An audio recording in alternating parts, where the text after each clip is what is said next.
धारणा प्रमाण दूसरे। चलिए आज की प्रश्नों में पहला प्रश्न आ रहा है, अस्थिकाय किसे कहते हैं? अस्थिकाय का क्या अर्थ है? जो अस्थिकाय किसे कहते हैं? जो प्रेजेंट, जिसका जो शाश्वत और जो एक समूह में रहते हैं। प्रदेशों के समूह को अस्थिकाय कहते हैं। ठीक ठीक ठीक कहा है। शाश्वत भी है यानी अस्तित्व है, और समूह में रहते हैं। समूह में तो जो आवाज नहीं आ रही महाराज। आ रही है जी, ठीक है। ये अस्थि, अस्थि का मतलब जिसका अस्तित्व है, शाश्वत है। काय का मतलब जो समूह है। समूह होगा दो या दो से अधिक प्रदेशों का। शब्द इसके लिए समूह की बजाय भी आता है, वो प्रचय हो सके, ये ज्यादा है। मतलब जो फैल सके, व्याप्त हो सके, किसी चीज के अंदर व्याप्त हो जाए, मतलब उसका फैलाव है, वो है। चलिए आगे दूसरा प्रश्न है, काल को अस्थिकाय क्यों नहीं कहा जाता?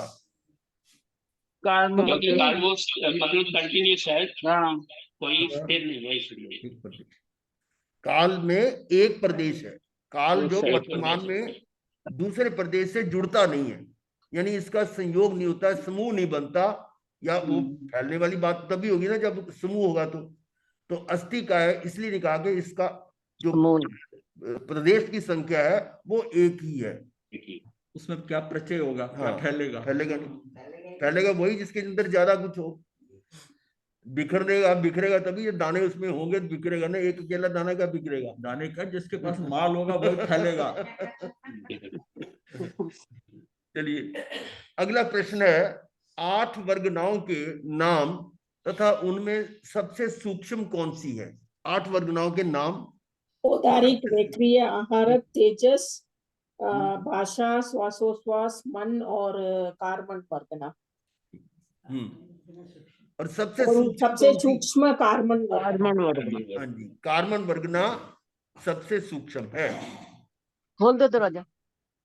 आगे चलिए, किन के अभाव में, किसके अभाव में कर्म बंध नहीं हो सकता? कषाय के अभाव में। कषाय और योग। ठीक है, कषाय और योग।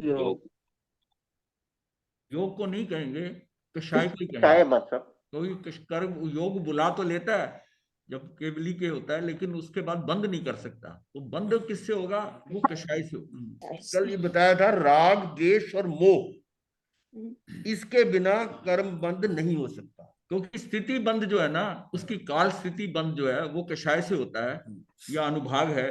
तो जब स्थिति नहीं बंद हुई तो आ भी जाएगा, चला जाएगा। चलिए, बंद 4 प्रकार के हैं, उनके नाम बताने। 4 प्रकार के बंद। अनुभाग, प्रदेश बंद।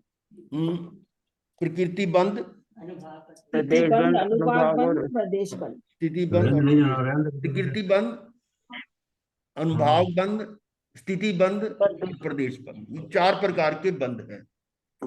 कर्मों की फल देने की अवस्था का नाम क्या है? जब वो फल दे रहे हैं उस समय उस अवस्था को क्या कहते हैं? उदय। उदय।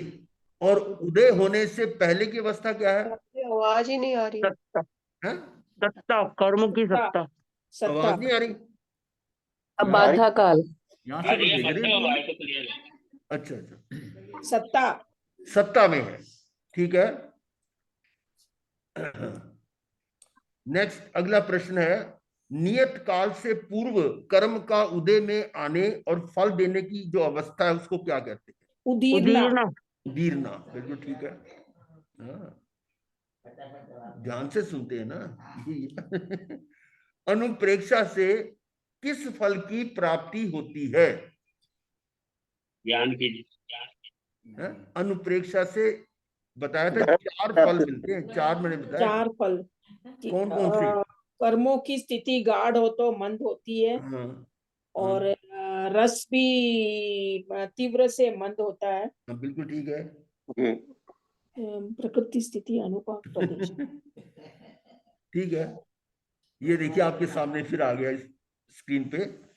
अनुप्रेक्षा करने वाला साधक आयुष कर्म को छोड़कर शेष 7 कर्मों के गाढ़ बंध को शिथिल कर देता है।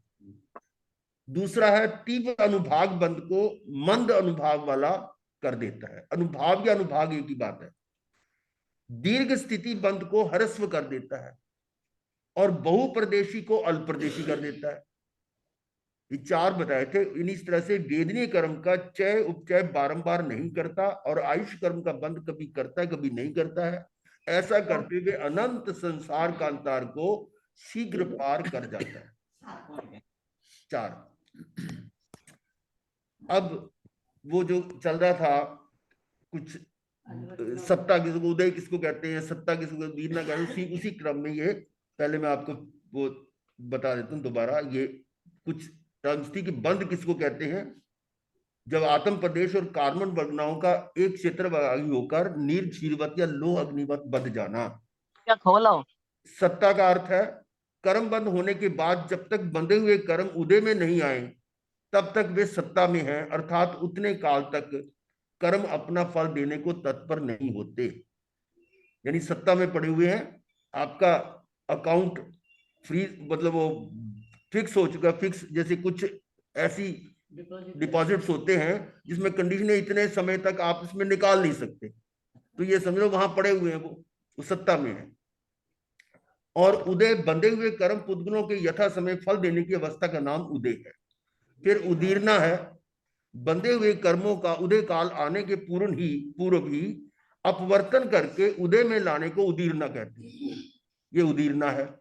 और उद्वर्तना है, किसी प्रबल अशुभ अध्यवसाय विशेष द्वारा पूर्वबद्ध कर्मों की स्थिति और अनुभाग का बढ़ जाना उद्वर्तना है।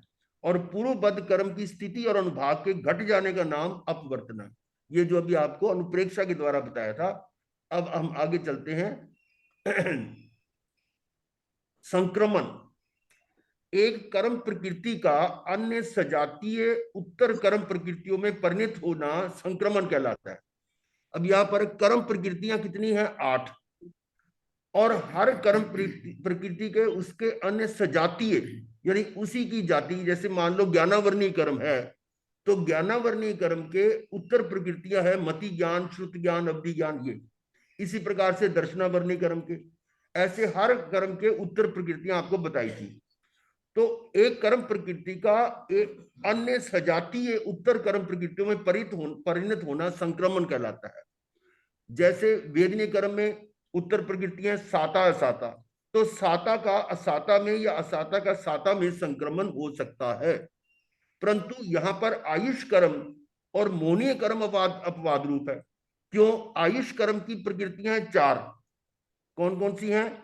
नरक गति, त्रिंच गति, मनुष्य गति, देव गति। इनका संक्रमण नहीं हो सकता कि नरक जो है वो बदलकर त्रिंच में चली जाए या और किसी गति में चले जाए। इसी प्रकार से मोहनीय कर्म की 2 उत्तर प्रकृति है, दर्शन मोहनीय और चरित्र मोहनीय। तो दर्शन मोहनीय का संक्रमण चरित्र मोहनीय में नहीं हो सकता और चरित्र मोहनीय का दर्शन मोहनीय नहीं हो सकता। तो ये 2 को छोड़कर बाकी सब में उत्तर प्रकृतियों में संक्रमण हो सकता है। यहाँ ये बताया कि दर्शन मोहनीय का चरित्र मोहनीय में संक्रमण नहीं होता। आगे है उपशमन।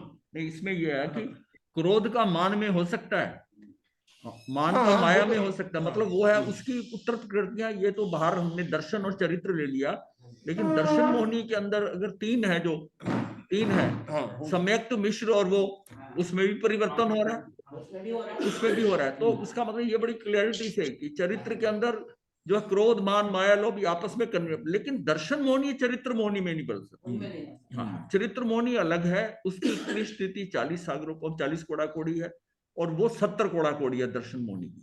तो इसको अगर ये समझ लो, ये दोनों वैरायटियां अलग हैं। ये एक्चुअल में जब कर्म हम कह रहे हैं कि कर्म हमारे 8 हैं, देखा जाए तो 9 हैं। इसको क्योंकि ये दोनों विकृत करते हैं, इसलिए इसको इकट्ठा कर दिया है कि दर्शन मोहनी और चरित्र मोहनी और मोहनी कर्म फिर कह दिया, मोहनी कर्म कर दिया। और ये दोनों बिहेव जो है ना संक्रमण के हिसाब से अलग अलग ही करती हैं। फिर इनकी उत्तर प्रकृतियां जो है उसमें वो कर सकते हैं। ठीक है। 8वां है उपशमन। कर्मों की सर्वथा अनुदय अवस्था को उपशमन कहते हैं। अनुदय यानी उसका उदय नहीं हुआ, वो उपशमन है। कर्मों की उदय, उदीर्णा, निद्यत, निकाचित, इन चारों क्रियाओं को अयोग्य कर देना उपशम अवस्था है। यानी उसमें ना उदय होगा, ना उदीर्णा होगी, ना वो निद्यत होंगे, ना निकाचित होंगे, वो उस समय वो उपशम है। कर्मों का उपशमन कर्मों के फल देने की शक्तियों कुछ समय के लिए दबा देता है।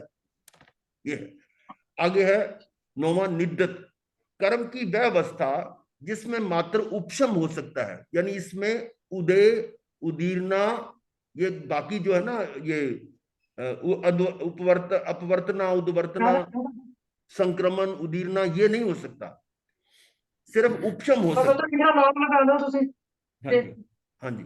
तो 10वां है निकाचित, बद्ध कर्मों की वह अवस्था जिसमें उपशम, उद्वर्तना, अपवर्तना, संक्रमण, उदीर्णा आदि कुछ भी ना किया जा सके, उसे निकाचित कहते हैं। इस अवस्था में कर्मों का बंध इतना प्रगाढ़ होता है कि जिस रूप में बंधा अनिवार्यता प्रदेश बंध अनुसार उसी रूप में उदय में आता है। रसोदय का भोग जीव की स्थिति पर निर्भर करता है। यदि वह स्वरूप रमणता, अब देखो इसमें क्या है कि जिस रूप में बंधा है उसी, यानी उसी के अनुसार वो उदय में आता है। और फिर उसका जो प्रदेश बंध तो वैसे ही आएगा, लेकिन उसका रस उदय जो है उसका भोग जीव की स्थिति पर निर्भर करता है। यदि वह स्वरूप रमणता की स्थिति में हो तो विपाकोदय को नहीं भोगता, लेकिन उसका फल तो आएगा, निकाचित है ना। जैसे गैस कुमार भगवान का वो निकाचित कर्म आया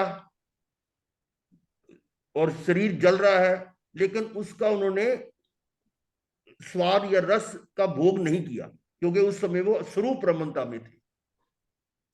ये बताया जा रहा है वो इसलिए कि उसका ना पौद्गलिक संबंध है, जो आकर लगा कर्म जो है उसकी स्थिति बंद हो गई। स्थिति बंद देखा जाए तो स्थिति बंद उस पुद्गल की, उसमें उसके पुद्गल के साथ कितनी देर लगा रहेगा, जो पुराने कर्म बंधे हैं। स्थिति बंद है वो तो आएंगे ही आएंगे, उसकी स्थिति खत्म हो रही है, काल खत्म हो रहा है। किसका? आपका और गुरु जी का भी थोड़ा सा दिख रहा है। कोई बात अच्छा, दोनों आधे आधे हो गए, कोई बात नहीं। अच्छा, ऐसे और अपनी तरफ कर लो, एक जना तो दिखाई दे। चलो तो ठीक है। अब आगे देखिएगा, ये जो है ना नेक्स्ट जो दिखा रहे थे स्लाइड, इसमें निद्यत आयु जो है ना पहले दिखाई जा चुकी है। हाँ जी, वो बीच में रहेगी ना बात, बीच में एक बार कट गया तो गई बात।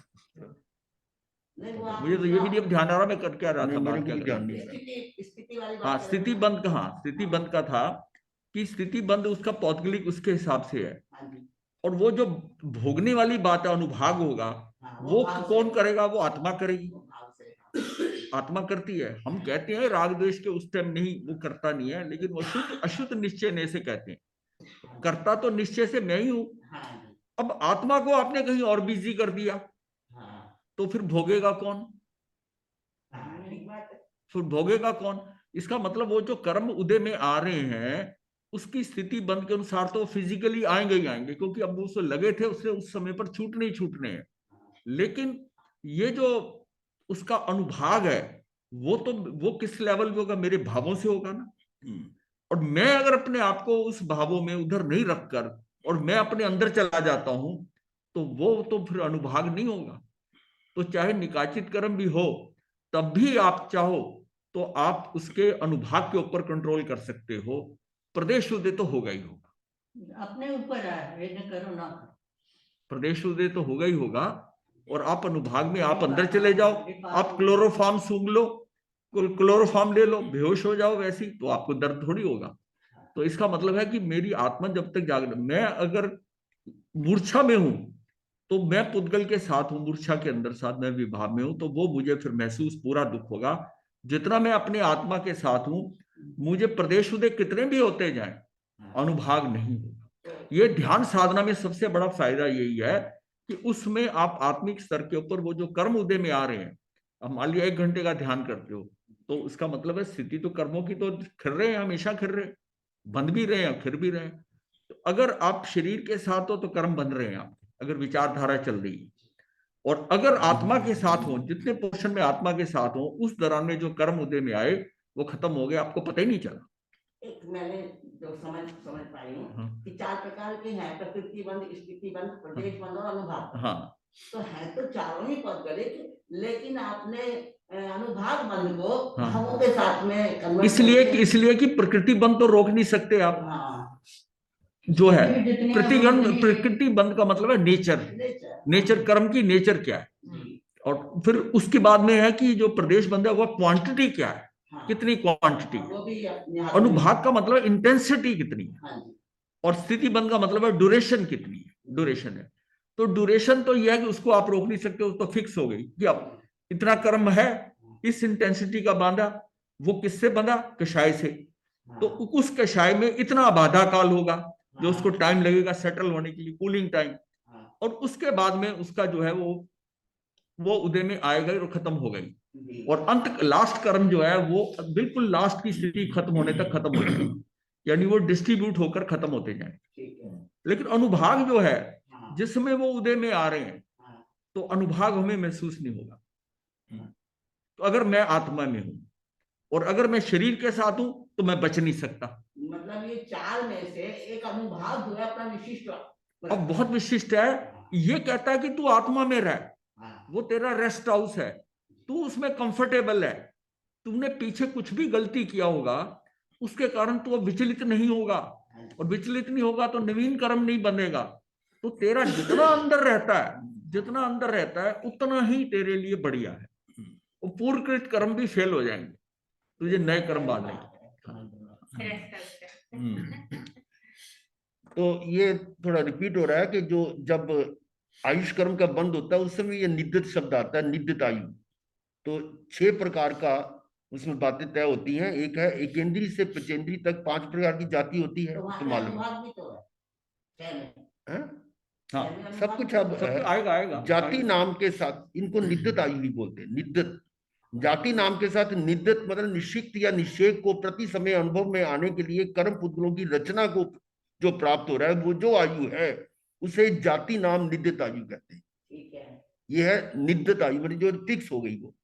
और नैरिक आदि 4 प्रकार की गति कहलाती है, और गति के अनुसार कर्म पुतलों की रचना को प्राप्त जो आयु है उसे गति नाम निद्रित आयु कहते हैं। और तीसरा है ये अमुक भव में विवक्षित समय अवधि तक जीव का रहना स्थिति कहलाती है, ड्यूरेशन। और इस रूप आयु को स्थिति नाम निद्रित आयु कहते हैं। ये 3 ये हो गई, और 3 ही और है जीव जिसमें अवगाहित होकर रहता है उसे अवगाहना कहते हैं। शरीर है वो भी कैसा उदारिक है, बैकरी उसके अंदर जो रह रहा है तो वो अवगाहना है। उसके साथ निद्रित आयु जो है वो अवगाहना नाम निद्रित आयु कहलाती है। इसी प्रकार से आयुष कर्म के द्रव्यों का उस प्रकार का नाम परिणमन प्रदेश नाम एक प्रकार का नाम कर्म है, और उसके साथ निद्रित आयु जो प्रदेश नाम निद्रित आयु कहलाती है, यानी प्रदेशों का साथ में जुड़ना। और फिर आयुष कर्म के द्रव्यों का विपाक तदरूप जो परिणाम है वह अनुभाग नाम कर्म है, और उसके साथ निद्रित जो आयु है वह अनुभाग नाम निद्रित आयु। ये 6 बातें उसके निद्रित के साथ। और बाधा काल के बाद में ना निद्रित का मतलब है बैचेस। वो आयु मैंने कहा ना एक समय के अंदर कर्म बांधता है और उसको भोगता है, वो कई समय के अंदर है, उसके बैच बन गए ना, कर्म तो उतरेगा उतना ही रहेगा। वो निद्रित जो है ना उसका बैच हो गया, उसके बैच हो गया कि ये अगर इसने 3000 बांधे तो 3000 कर्म जो बांधे, तो हो सकता है जब बाधा काल खत्म हो तो पहले समय के अंदर 500 आ जाए, फिर 400 आ जाए, फिर 300, फिर 200, 100 ऐसे घटते जाते। ये क्या होता है, उसकी संख्या घटती जाती है। हाँ, ये घटती जाती है। और अगर अनुभाग जो है वो शुरू में कम होता है जब कर्म ज्यादा होते हैं, और वो बढ़ता जाता है, वो उल्टा चलता है। उसको हमने रिवर्स ट्रायंगल से जाना। चलो इसको अभी तो जरूरत नहीं है, लेकिन इतना समझे कि ये जो है कि किस ढंग से चलता है ये, मतलब निद्रित शब्द को समझ लें पहले कि निद्रित क्या है। बाधा काल के बाद उसकी जो है कर्म कभी ऐसे उदय में नहीं आता जैसा बंधा है। अगर वैसा होता तो फिर तो जैसे बंधा है वो किसी समय भी उदय में आ जाता। उसकी पूरी प्रोसेसिंग होती है। प्रोसेसिंग के मतलब उसका बैचेस बनते हैं कि जो ऑलरेडी लाइन में लगे हुए हैं। ये इस तरह हैं जैसे कि किसी आपके पास 5-6 आइटम हैं और बच्चे 20-22 हैं, अब बांटोगे, एक आइटम को उठाओगे उसको सबको बांटोगे, फिर दूसरी आइटम उठाओगे वो बांटोगे, सबको मिल रहा है। तो जो बांटते जा रहे हैं, अब उनकी संख्या अगर डिफरेंट होगी तो कुछ कम रह जाएंगे, कुछ ज्यादा रह जाएंगे, लेकिन जो शुरू के हैं वो तो सारे ही लेंगे ना, सभी मिलेंगे। तो मिलते मिलते जब कम जैसे कम होनी शुरू होती है, फिर वहां से नए कर्म की शुरू उसमें ऐड इन हो जाते हैं। मतलब एक तो प्रोसेस आगे का बना हुआ है कि ये वाला कर्म था, इसका ये वाला पोर्शन आ रहा है, इसका इतनी फ्रैक्शन आ रही, इतने आ रही, और सारे आत्म प्रदेशों में ना जगह जगह पड़े हुए, जगह जगह पड़े हुए। और उससे क्या कि जगह जगह पड़े होने से वो वहीं से निकल के आ रहे हैं अपने टाइमिंग के अनुसार। ये जो पोजीशन है ना उसका निषेकीकरण किया हुआ, ये उसका बनता है तो निर्दित आयु, मतलब उसका बैच फिक्स हो गया, ये इस तरह आएंगे, इस बेसिस में आएंगे, इसमें आएंगे। कर्म भी हमारे उदय समय होगा वो अपने आप सेटिंग हो जाएगी, सारी सेटिंग। और ये 6 बताई बातें कि 6 आयुष बनता है तो 6 पद्धति हैं, तो उसमें सिर्फ है कि गति नहीं बदलती, बाकी परिवर्तन हो जाते हैं, गति नहीं बदलती। गुरुदेव, अब आगे है गुरुदेव कर्म बंध की मुझे ना डिग्री है। क्वेश्चन है। जी बोलिए। गुरुदेव, ये जो निषेकीकरण होता है, तो एक निषेक में जितने भी कर्म होते हैं, इसका मतलब है कि उनकी स्थिति समान होती है एक निषेक के कर्मों की। हाँ वर्ग, हाँ उसकी उदय में, हाँ उस समय, इस समय में इतने आएंगे तो उनकी सबकी समान होगी, वो बैच बन जाएगा। बैच का मतलब है कि ये लॉट कितने का लॉट होगा। हाँ जी, और एक प्रश्न और है कि एक निषेक में एक ही प्रकृति के कर्म बंद होते हैं कि सभी प्रकृतियों के कर्म उसमें यही बंद बताया होंगे? ना, वो निषेकीकरण यही हो रहा है कि तभी मैंने बताया ना सब कि मिले जुले। ज्यादा आइटमें और बच्चे ज्यादा हैं, उन सबको बांट बांट के दे रहे हैं, ठीक है। तो कर्म, कई कर्म मिलने जुले आएंगे एक समय में। तो अब ये कर्म बंध की डिग्री यानी उसकी क्या क्या क्या उसकी मतलब तारतम्यता है। तो पहला है स्पृष्ट कर्म बंध। ये कर्म जो स्पृष्ट हुए हैं, वस्त्र पर लगे हल्दी के कण सटकने से झड़ जाते हैं, यानी छुए और वो झटके। अतः मिच्छामी दुक्कड़म कहने से या थोड़ा सा पश्चाताप करने से कर्म झड़ जाते हैं, इनको हम कहते हैं स्पृष्ट कर्म बंध, यानी हल्के बंधे हुए हैं। और दूसरा है बद्ध कर्म बंध। ये वस्त्र पर तेल लगा होने के कारण हल्दी के कण अधिक मजबूती से चिपक जाते हैं, ये झटकने से नहीं जाएंगे। जब तक उस वस्त्र को पानी और साबुन आदि लगाकर ना धोया जाए तब तक हल्दी का रंग नहीं उतरेगा, अतः ये आलोचना, प्रतिक्रमण आदि से जड़ जाता है। दूसरा। तीसरा है निद्यत कर्म बंध।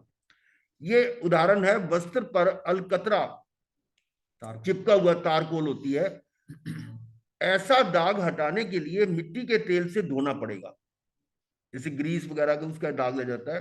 अतः उसके लिए तपस्या, प्रायश्चित आदि सुदीर्घ एवं कठिन अनुष्ठान करना पड़ता है। और फिर चौथा है निकाचित कर्म बंध।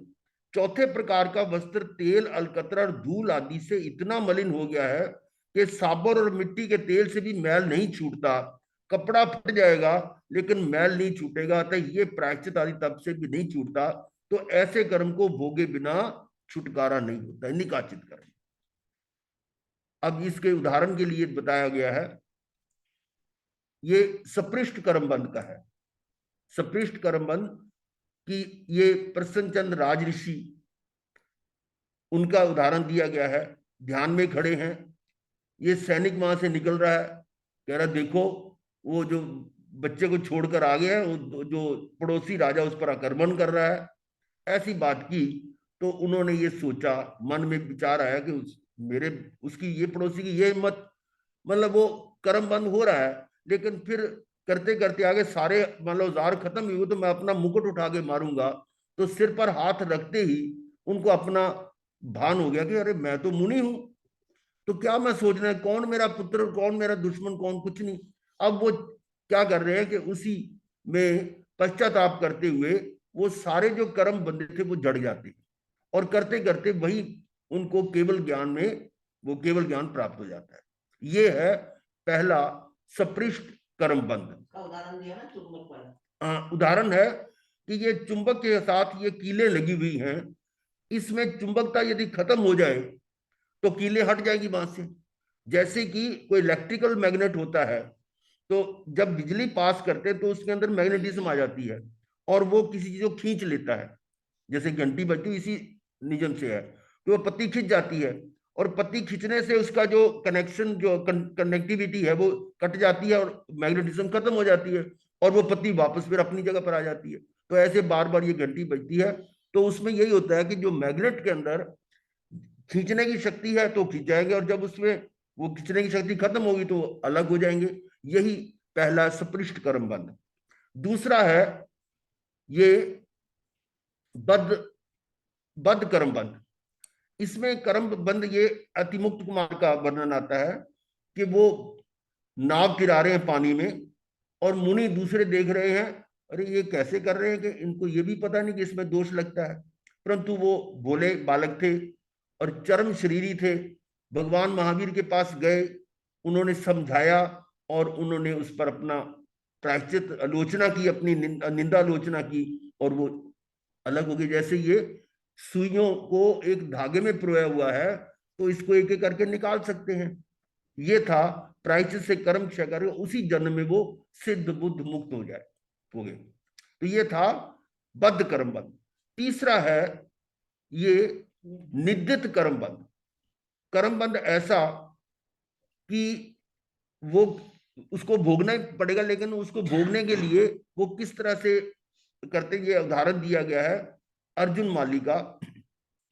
ये जो सेठ सुदर्शन, क्या नाम था, सुदर्शन वो है, और ये दिखाया गया कि अर्जुन माली जिसके शरीर के यानी उसके साथ वो यक्ष का प्रवेश है, यक्ष उसके साथ है, तो वो ऐसे आक्रमण कर रहा है। ये कर रहा है, क्या कर रहा है, अपना कर्म बंद हो रहा है। और उस कर्म बंद के बाद यानी जब ये भगवान महावीर के पास गए और बोध प्राप्त हुआ तो अपने दीक्षा ले ली, अनगार हो गए। और फिर ध्यान में यानी अपने जब जाते हैं नगरी में दीक्षा लेने के लिए तो कोई मारता है, कोई पीटता है, तो उस समय वो आत्मा में चले जाते हैं कि मैंने तो इनके इतने लोगों को मारा है पर ये तो मेरे कुछ भी नहीं मार रहे। तो वो अपने ही स्वयं की निंदा करते हुए शांत भाव से उस कष्ट को सह रहे हैं। यानी ये ऐसा करते करते मात्र 6 मास में वो सारे कर्म क्षय हो गए उनके और वो सिद्ध बुद्ध मुक्त हो गए। तो ये था निद्दित कर्म बंध। हाँ, इसका उदाहरण दिया गया है, वेल्डिंग की हुई कील है, उसको हटाना बहुत मुश्किल है, तोड़ तोड़ के हटाना पड़ता है उसको। और फिर है निकाचित। ये घोर पाप का बंद करते राजा श्रेणिक। श्रेणिक राजा है, ये हिरणी का शिकार किया, उसके गर्भ था, उसके पीछे पेड़ को भी लगा, बहुत खुश हुआ। ऐसा करके घोर पाप का बंद किया और नरक का बंद किया। लेकिन निकाचित था, वो नरक में तो जाना पड़ा, परंतु मृत्यु होने से पहले यानी अगले जन्म में जाने से पहले उन्होंने अनुप्रेक्षा के द्वारा, संक्षेप में कहेंगे अनुप्रेक्षा थी, कि अनुप्रेक्षा से भगवान को देखा और फिर स्वयं को देखा कि मैं भी वैसा ही हूं। अब उस अनुप्रेक्षा के कारण जो अभी आपको बताया था कि गाढ़ बंध को शिथिल कर देता है, तीव्र रस को मंद रस कर देता है और दीर्घ काल को अल्प काल कर देता है, बहुप्रदेशी को अल्प प्रदेशी कर देता है। और वही कार्य उन्होंने किया कि वो 7वीं नरक की बजाय पहली नरक के पहले पाथड़े में ही उनका वहां पर यानी हुआ। और ये एक उदाहरण है निकाचित कर्म की, कि कर्म का भुगतान तो करना ही पड़ा। और अब उसके आगे है ये था बंद के विषय में। अब हम अगला इसका पार्ट लेते हैं, क्योंकि जीव अजीव बंद, उसके बाद तीसरा है ये चौथा पुण्य। पुण्य क्या है? पुण्य कर्म है, पुण्य है या पाप है ये तो बात की बात है, लेकिन कर्म तो है, जो कम मतलब क्रिया है तो कर्म होता है। और उसमें जो कर्म का फल हमें सुख रूप में मिलता है, हमें अनुकूल मिलता है, उसको हम पुण्य कहते हैं। और जिस कर्म का फल हमारे अनुकूल नहीं प्रतिकूल मिलता है उसको हम पाप कहते हैं। ये डेफिनेशन उसके हिसाब से है कि जो जब उसका फल आता है तब पता लगता है कि ये पुण्य है या पाप है। अगर हमारे अनुकूल है तो वो पुण्य है और प्रतिकूल है तो वो पाप का फल आ रहा है। तो ये पुण्य के 9 भेद बताया कि पुण्य कैसे होता है। ये पहला इसमें है अन्न पुण्य। अन्न का दान देने से ये पुण्य होता है। यानी किसी भूखे को भोजन कराना अन्न पुण्य है। इसमें क्या होता है कि लोग लंगर लगाते हैं या किसी ऐसी जगह पर जहां पर वो बहुत ज्यादा ऐसी अवस्था में कि उनके पास खाना नहीं, वहां जाकर खाना बांट देते हैं। किसी ऐसे आश्रम में या ऐसी जगह पर जहां अनाथालय वगैरह, वहां पर भी जाकर भोजन दे देते, करा देते। तो ये भोजन मतलब अन्न देने से ये पुण्य का बंध होता है। और वो भी अगर स्वार्थ रहित हो, निस्वार्थ, कि मुझके मेरे पास है तो ये मैं मतलब मेरा नहीं है बल्कि ये तो मैं इन्हीं का था, इन्हीं को दे रहा हूं, ऐसे भाव से करो तो उसका और भी अधिक फल आता है। और कुछ स्वार्थ रख के किया जाए तो उसका फल उसी हिसाब से कम होगा। तो अन्न पुण्य है। दूसरा है पान पुण्य।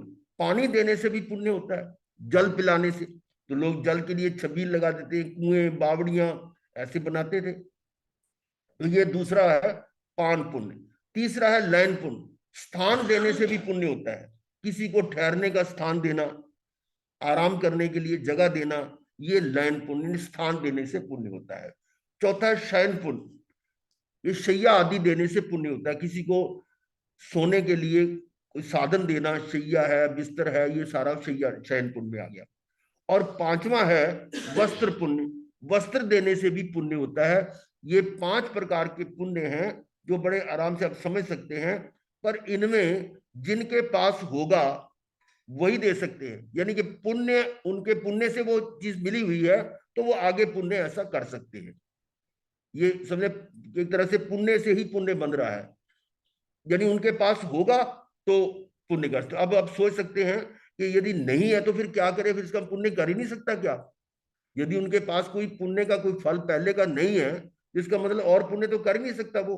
परंतु नहीं, ऐसा उनके पास और भी तरह के पुण्य हैं इन 5 के अतिरिक्त, जहां पर उसके पास नहीं भी है तो वो केवल मन से भी पुण्य कर सकता है।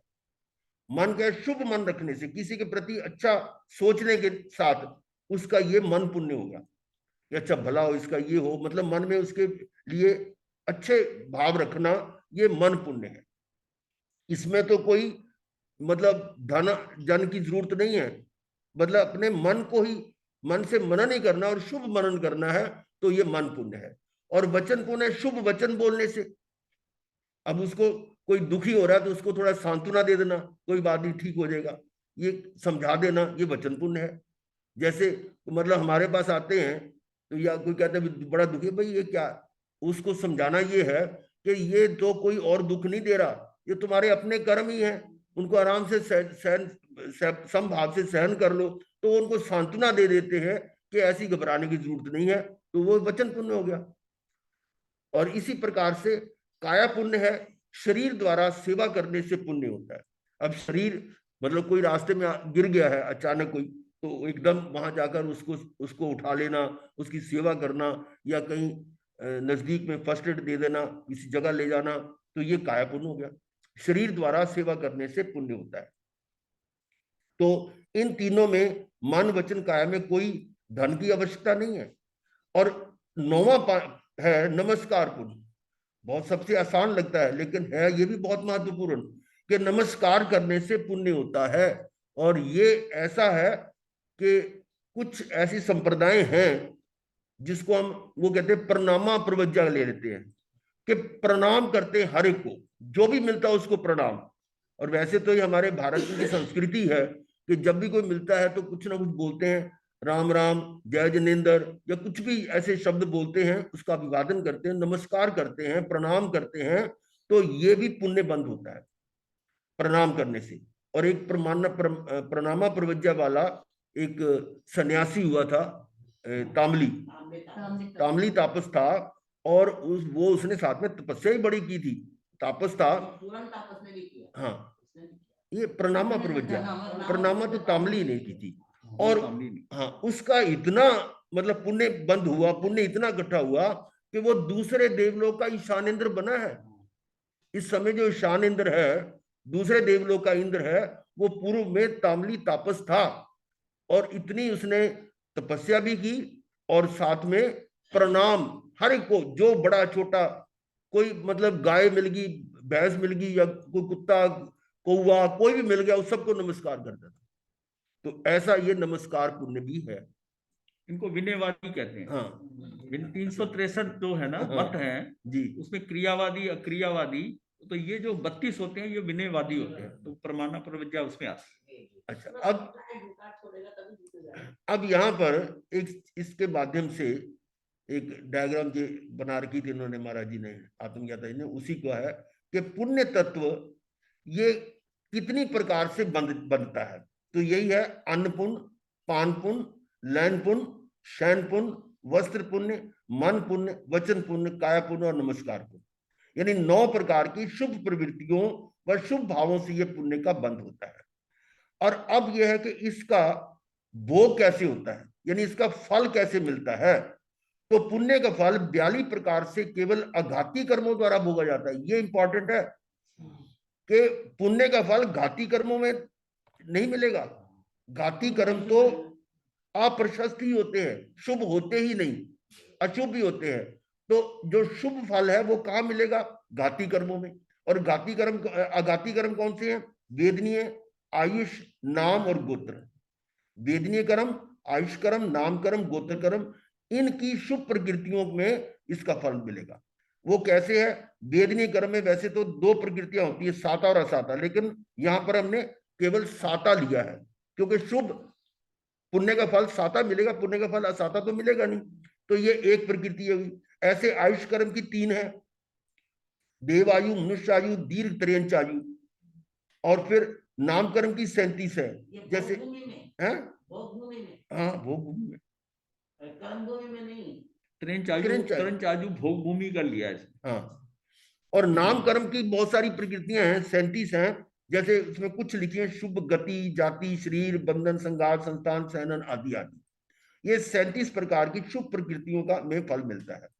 और गोत्र कर्म में 2 गोत्र होते हैं, उच्च और नीच। यहाँ उच्च गोत्र आ गया, प्रतिष्ठित एवं लोकप्रिय सम्मान्य कुल में जन्म होता है।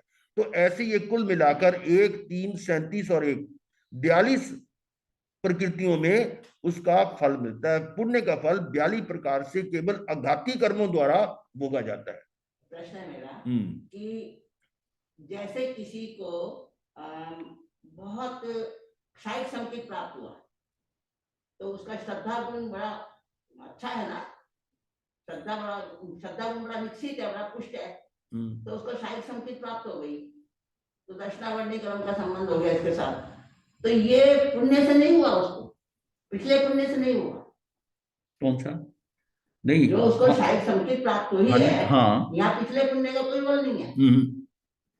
उसका पिछले पुण्य का भाव पुण्य जो उसका है ना, हाँ, उसके कारण हो सकता है। लेकिन अब कहना प्रश्न क्या आपका? मेरा प्रश्न ये है कि ये घाती कर्मों में नहीं होता पुण्य का, हाँ, पुण्य का नहीं होता, अघाती नहीं होता है, अघाती नहीं होता। तो इस बात पे प्रश्न उसका ये है, जो घाती कर्म अधिक अवधि का था वो कम अवधि का हो जाएगा, लेकिन रहेगा तो अप्रशस्ति, उसकी अवधि कम हो जाएगी। ये हो सकता है। अगर उसका नहीं, पुण्य का लाभ नहीं आएगा उसको। पुण्य का लाभ मतलब घाती कर्म कम बनेंगे, मतलब जो घाती कर्म है ना वो हल्के बनेंगे पुण्य से। वो उसमें तो वहां जाके बनेगा। हाँ, वो हमने देखिए जाना था कि जब करने का भाव आता है, हाँ जी, करने का, भोगने का, हाँ, तो जब करूं करूं का भाव होता है तब उसके शुभ और शुभ 2 प्रकृतियों में कर सकता है वो। हाँ जी, अगर शुभ में करता है हाँ, तो उसका अघाती कर्म तो शुभ बनता है, हाँ, और अघाती अघाती कर्म तो शुभ और बनता है, घाती जो है, अशुभ घाती बनता है। अशुभ ही बनता है। हाँ जी, तो ये फल कैसे शुभ में देगा? हाँ, ये जो 42 प्रकार का शुभ फल है, हाँ, ये उसको जो मिल रहा है वो घाती में नहीं आएगा कुछ। यही मेरा आएगा ना। या भाई, इसलिए मैं पूछ रहा था, आप क्वेश्चन टारगेट कहाँ कर रहे हो? आप स्टेप वाइज पूछ रहे हो ना, टारगेट कहाँ है? गुरुदेव, एक तो इसमें जो आया पुण्य की प्रकृतियों में त्रेंच आजू का संबंध होता है पुण्य प्रकृति से। हाँ, त्रेंच आजू पुण्य उसका हुआ जिसको कि जिसका त्रेंच बंध गया, और अब उसको सम्यक दर्शन भी हो गया मनुष्य से। अब वो जो मनुष्य बन गया, सम्यक दर्शी हो गया, तो वो त्रेंच कहाँ का बनेगा? भोग भूमि का त्रेंच भी जो है वो बहुत सुखी है। गाय का किसी ने दूध नहीं पीना, घोड़े पे किसी ने चढ़ना नहीं है, शेर ने मांस नहीं खाना है वहां पर। चलिए, सुखी है ना। अब पृथ्वी काय बन रहा है? पृथ्वी काय किसी विमान का पृथ्वी काय बन गया, मेरू पर्वत का पृथ्वी काय बन गया, और नरक का पृथ्वी काय बन गया, नरक की पृथ्वी का। अगर मच्छ भी बना तो स्वयं गुरु मन का बन गया। मगरमच्छ बना तो चलिए, ये कर्म भूमि तीन जो है ना, जुगली है, जुगलियों का जुगली है जो होते हैं, ये हमारी कर्म भूमि है, वो भोग भूमि है। वो उसमें कुछ करना नहीं है, सिर्फ भोगना ही भोगना है। चलिए, अभी भी है ना वो भूमियाँ, हमेशा होती है। ठीक है, अब आगे चलते हैं। पुण्य को सांसारिक सुख का कारण कहा जा सकता है। पुण्य को सांसारिक सुख, पुण्य से सुख कौन सा मिलेगा, सांसारिक मिलेगा। पुण्य से मोक्ष तो मिलेगा नहीं, इसलिए सांसारिक सुख का कारण कहा जा सकता है। परंतु यदि हम मोक्षाभिलाषी नहीं हैं तो पुण्य हमें सांसारिक सुख तथा सतगतियां तो देता है, पर उन सुखों में पड़कर हम नया पुण्य करना भूल जाते हैं तथा पाप में लगकर पुनः दुख के गड्ढे में गिर जाते हैं। पुण्य तो खत्म कर अगर देते हैं, अगर मोक्ष अभिलाषी नहीं है तो ये तो भटकाता ही रहेगा पुण्य, तो ये चतुर्गति में ले जाने वाला है। परंतु यदि पुण्य से मिलने वाले साधन जब संवर निर्जरा रूप धर्म या मोक्ष मार्ग के निमित्त बनते हैं, तब तो पुण्य हमें सुख देता हुआ पाप तथा अधोगति से बचाता हुआ कुछ जन्मों की यात्रा से ही सिद्धालय में जाने में सहायक होता है। अब ये देखें, इनडायरेक्टली सहायक हुआ कि वो पुण्य जो है वो हमें संवर निर्जरा उसका मतलब अवसर मिला है, तो उसका हम उपयोग करके आगे पाप नहीं करते और अधोगति से बच जाते हैं और कुछ जन्मों में अपने लक्ष्य पर पहुंच सकते हैं। तो ये पुण्य उस तरह से सहायक है। मतलब ये है कि पुण्य से डायरेक्ट नहीं मिलेगा, वो ऐसा है जैसे अभी हम स्वाध्याय कर रहे हैं, हाँ जी, इसमें आता है जैसे धर्म कथा, हाँ जी, ये एक स्वाध्याय का अंग है। तो धर्म कथा से पुण्य का बंध भी होता है और निर्जरा भी होती है। हाँ, तो इसमें हो सकता है कि वो जिस समय वाचना कर दे रहा है, धर्म कथा कर रहा है, तो वो अपने आप को समझा रहा है और निरपेक्ष भाव से, तो उसी जन्म में उसको फल मिल जाए, मोक्ष हो जाए। परंतु ये थोड़ा सा भाव है, मैं इनको समझा दूं, इनका कुछ कर दूं, तो वो जो करने का भाव आ गया, पर वो पुण्य तो है ही। उस पुण्य से उसको अगले भाव में ऐसा अवसर मिल जाएगा कि वो शीघ्र ही मुक्त हो जाए। तो ये इस तरह इंडायरेक्टली हुआ। समझ आया, जो मेरा प्रश्न था वो क्लियर हो। तो अब है ये चित्रों के माध्यम से अन्न पुण्य का है, पान पुण्य बहुत सरल है, स्थान पुण्य, ये शयन पुण्य, ये है वस्त्र पुण्य, चित्र अपने आप में स्पष्ट है। और मन पुण्य, मन से अच्छा, अब जैसे उनको अच्छा समझा दिया मुनि ने कि भाई ऐसा करो ऐसा ना करो, तो ये मन से हो गया। और वचन से भी है, और काया से ये सेवा करने का हो गया। और नमस्कार है, नमस्कार करने से, किसी को भी नमस्कार करने से भी पुण्य का फल होता है। इसमें वचन का और शरीर का, काय का पुण्य जो है ना, वो मन के साथ जुड़ा हुआ है। मतलब मन का जो पुण्य है, किसी को सांत्वना देना जो है, किसी को सांत्वना देने के लिए आपके मन के अंदर पहले ये भाव आएगा और फिर उसको वचन का होगा, तो वचन के साथ मन दोनों का होगा। और इसी तरह किसी की हेल्प करने की बात है, नहीं भी बोले आप, तब भी मन में आया, तब उसको काय से करा, तो उसका दो का कॉम्बिनेशन। अब अगला है पाप के 18 गुण। पुण्य 9 है और पाप 18 है। तो इनमें बहुत सारे तो जानते हैं सभी। ये पहला है प्राणातिपात, प्राणों का अतिपात, जीवों की हिंसा करना, ये प्राणातिपात है। और प्राणातिपात में आपको बताया था कि प्राण कितने हैं, 10 प्राण हैं जो हमारे शरीर के साथ है। इन 10 प्राणों में से यानी 5 तो इंद्रियों हो गए, सुनने की शक्ति, देखने की शक्ति, सूंघने की शक्ति, चखने की शक्ति, छूने की शक्ति, तो ये 5 तो इंद्रियों के प्राण हुए। फिर मन वचन काया योग के जो है मन से मनन करना, वचन से बोलने की शक्ति और काया से चलने फिरने की शक्ति। फिर श्वासोश्वास और आयुष, तो ये 10 प्राण हैं, इनको द्रव्य प्राण कहते हैं। इन प्राणों की हानि न करना, ये हानि करना हिंसा है। तो ये जीवों की हिंसा करने का मतलब प्राणातिपात ये है। और फिर दूसरा है मृषावाद, झूठ बोलना। झूठ बोलना नहीं, इसके आपके बताए थे वचन के 4 भेद बताए थे, सत्य वचन, असत्य वचन, मिश्र वचन, व्यवहार वचन। प्राणातिपात का द्रव्य प्राण से संबंधित है। हाँ, वो ये प्राणातिपात जो है ना, वो जो अहिंसा आता है ना, अहिंसा धर्म की बात वो अलग है। प्राणातिपात है प्राणों का अतिपात करना। वैसे तो इसको और थोड़ा निश्चय में ले जाए तो आत्मा के साथ जोड़ सकते हैं, क्योंकि भगवान ने कहा कि तू ही है जिसका तू हनन करना चाहता है। उस दृष्टि से कहेंगे कि प्राण, द्रव्य प्राण नहीं, भाव प्राणों की हिंसा ना करो। तो भाव प्राण आपको बताए थे, ज्ञान, दर्शन, सुख और वीर्य। इन प्राणों को सुरक्षित रखना ये अहिंसा धर्म है, और दूसरे के प्राणों को सुरक्षित करना ये अहिंसा पुण्य है। द्रव्य प्राणों की रक्षा करना अहिंसा पुण्य है, और अपने भाव प्राणों की सुरक्षा करना ये अहिंसा धर्म है। दोनों में अंतर है। तो उसीलिए भगवान ने कहा ना कि वो तू ही है जिसका तू हरण करना चाहता है, वो तू ही है जिसको तू मारना चाहता है, वो तू ही है जिसको तू प्रताड़ित करना चाहता है, वो तू ही जिसको अपने अधीन करना चाहता है, ये तू ही है। वो उसका अर्थ यही निकलता है कि तुम्हारे अपने भाव प्राणों की हिंसा हो रही है दूसरे की हिंसा करने से पहले। इसमें जो है ना प्राणातिपात के अंदर एक होता है आचार प्रधान, एक होता है विचार प्रधान। तो आचार प्रधान तो हम जानते हैं कि जीव की द्रव्य से हिंसा करनी। विचार प्रधान के अंदर अनेकांत में हम अपनी दृष्टि को ही ठीक समझें और उसको गलत कह दें, वो हिंसा है। वो हिंसा है। और अनेकांत पूरा अनेकांत का हिंसा से पूरा कॉम्बिनेशन है। तो इसका विचार प्रधान, दूसरे के विचार भावों से भी कर्म बांध रहा है। मतलब आपने ये सोच लिया ये क्या कर रहा है, तो बड़ी उल्टी सीधी बात कर रहा है, विचार हमारे जिससे नहीं टैली हो रहे, या उसको बोल दें हम ये बात को। तो अनेकांत की दृष्टि इसीलिए दी गई है कि तू भी एक एंगल से ठीक हो सकता है, ये भी ठीक है, इसको गलत मत समझ। कोई प्रैक्टिकली कोई गलत होता ही नहीं है, तू अपनी दृष्टि से सही है, तू अपनी दृष्टि से सही है, तो अपनी दृष्टि से समझने की गलती होती है। तो ये विचार प्रधान हिंसा हो जाती है, वो भी इसी में ही आएगी, प्राणातिपात में आएगी। वो है ना, जैसे तीनों योग, मन प्राण क्या है कि किसी के दिल को दुखा दिया, उसकी भाव को ठेस बजा दी, तो वो हो गया प्राणी हो गया ना उसका। तो मृषावाद है कि सत्य, हाँ हाँ विचार की बात हो रही हो, तो सत्य समझो ठीक है। हाँ बहुत आती। सत्य मनोयोग, सत्य जो है, और व्यवहार ये तो है प्रशस्त, और मिश्र और असत्य ये अप्रशस्त है। तो मिश्र बोलना या असत्य बोलना है, झूठ बोलना है।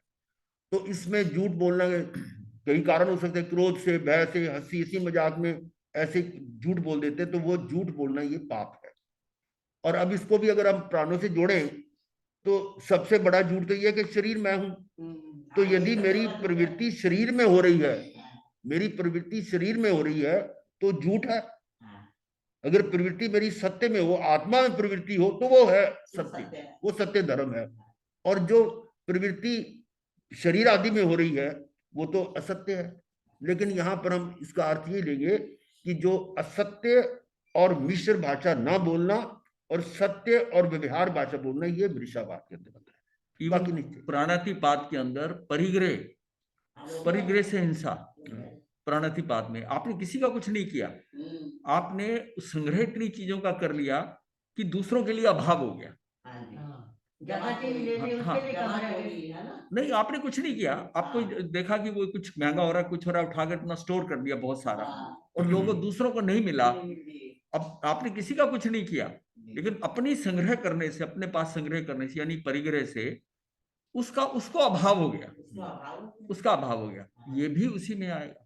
ये भी एक हिंसा है, ये भी हिंसा है, वो ये भी हिंसा है। आचार प्रधान में जाएगा, विचार प्रधान में जाएगा। इसको तो आचार में जाएगा, आचार में जाएगा। एक इसमें आती गाथा संग निमित्तम मारे, यानी संग के निमित्त से, यानी परिग्रह के निमित्त से, जो ग्रंथि के निमित्त से जो गांठे हैं उनके निमित्त से मारता है, हिंसा करता है, झूठ बोलता है, चोरी करता है, मैथुन करता है, परिग्रह, ये सारा क्या है, वो परिग्रह के कारण करता है। ऐसी गाथा आती है। तो परिग्रह संग्रह में सारी आती है ना, संग्रह करता है जब है, तो संग्रह से भी प्राणातिपात हो रहा है।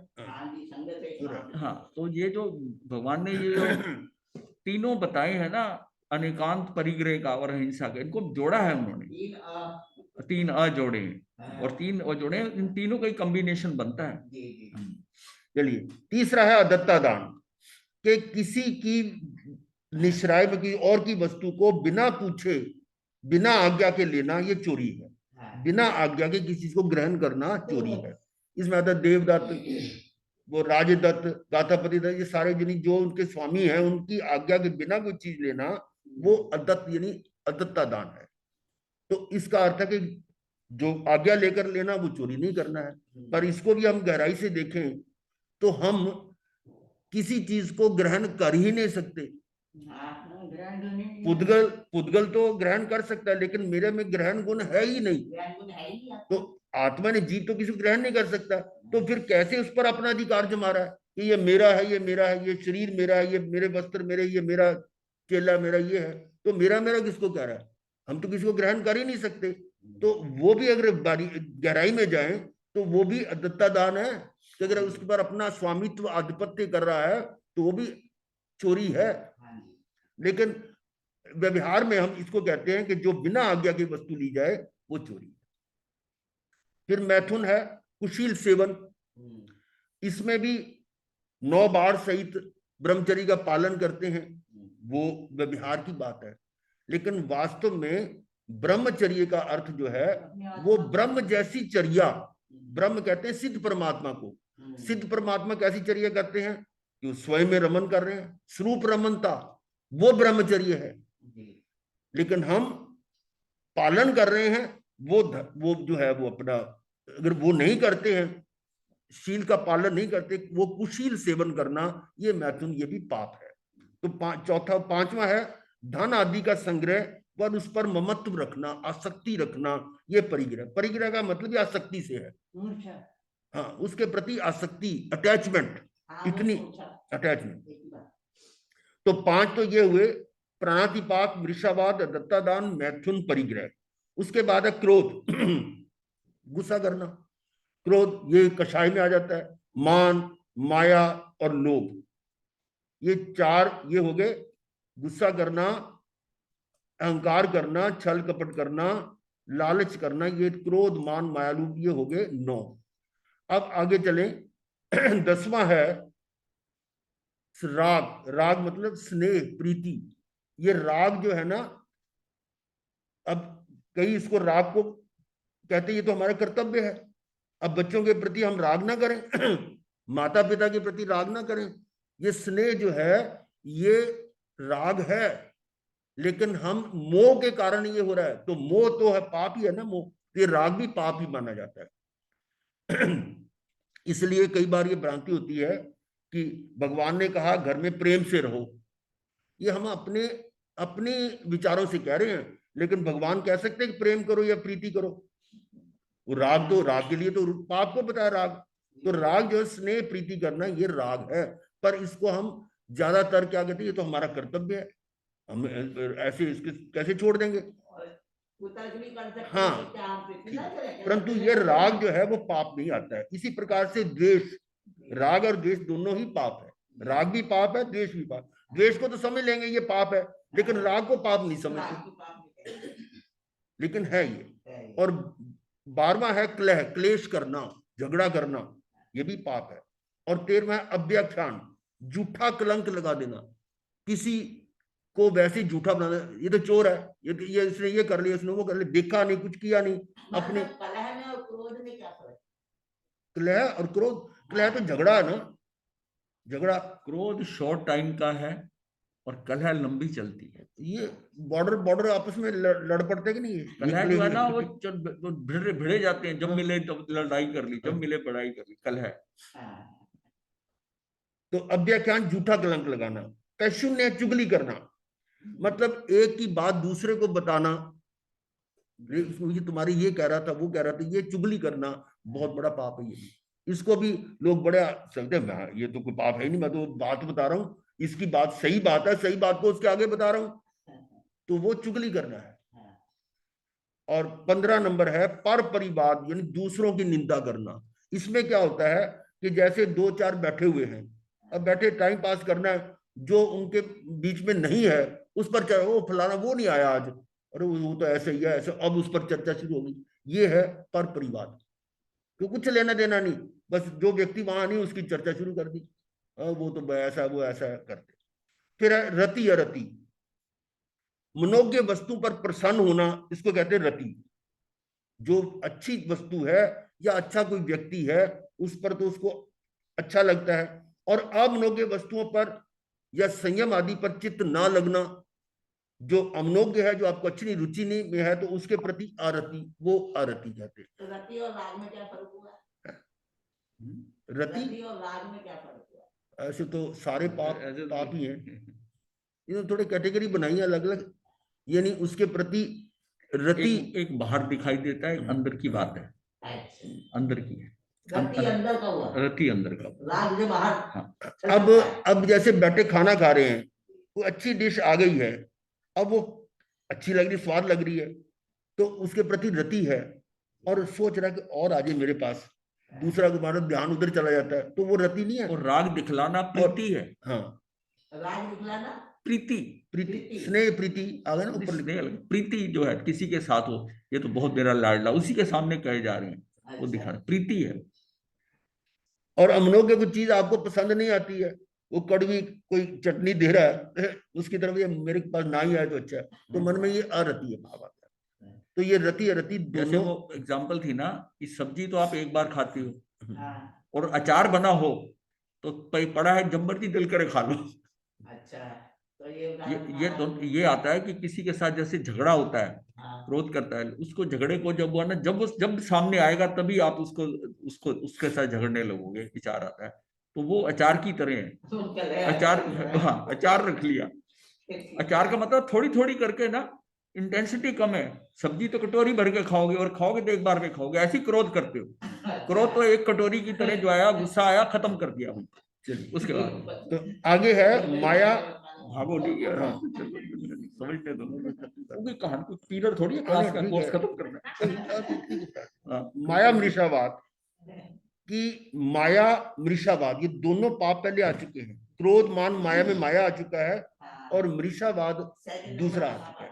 यहाँ दोनों मिलकर छल कपट के साथ झूठ बोलना, ये माया मृषावाद। और 18वां मिथ्या दर्शन संदेह, इसकी चर्चा तो लंबी चल सकती है। कुदेव, कुगुरु, कुधर्म पर श्रद्धा रखना, ये मिथ्या दर्शन संदेह है। तो यहीं तक हम आज रखेंगे। ये 18 पाप, 9 पुण्य है, 18 पाप है, तो इनके बारे में ये चर्चा थी। 82 प्रकार से भोगे जाते हैं, वो आएगा, वो सारा वो घाती है, वो सॉरी घाती है। नहीं, वो दोनों है, वो दोनों को करेंगे। पाप करोगे तो दोनों में भोगोगे, अच्छा, और पुण्य करोगे तो घाटी में भोगोगे। हाँ, बंधेगा तो, हाँ, इसी में पुण्य का लाभ इसमें मिलेगा, बंधेंगे तो वो भी। चलिए, नमो अरिहंतानं, नमो सिद्धानं, नमो आयर्यानं, नमो वैद्यायनं, नमो नरेशं साहुनं।